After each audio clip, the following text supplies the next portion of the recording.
फैसलाबाद से मोहम्मद अशफाक मुगल। पंजाब पुलिस का जिला भर में मंशियात फरोशों और नाजायज असला रखने वालों के खिलाफ जबरदस्त कार्रवाइयां जारी हैं। मंशियात फरोश और नाजायज असला रखने वालों की शामत आ गई।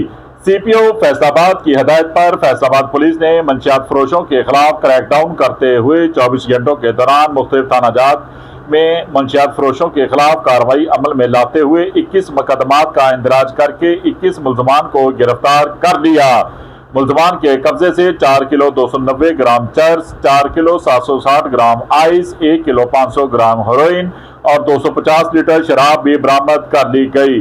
नाजायज असला के खिलाफ कार्रवाई अमल में लाते हुए 6 मुकदमात का इंदराज करके 6 मुल्जमान को भी गिरफ्तार कर लिया गया। मुल्जमान के कब्जे से 5 पिस्टल, 1 अदद रिपीटर, 12 अदद मतअद्दद गोलियां भी बरामद कर ली गई।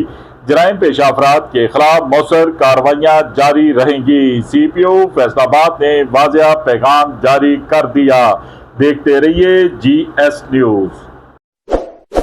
इस वीडियो को लाइक करें, हमारे चैनल को सब्सक्राइब कर बेल आइकन जरूर प्रेस करें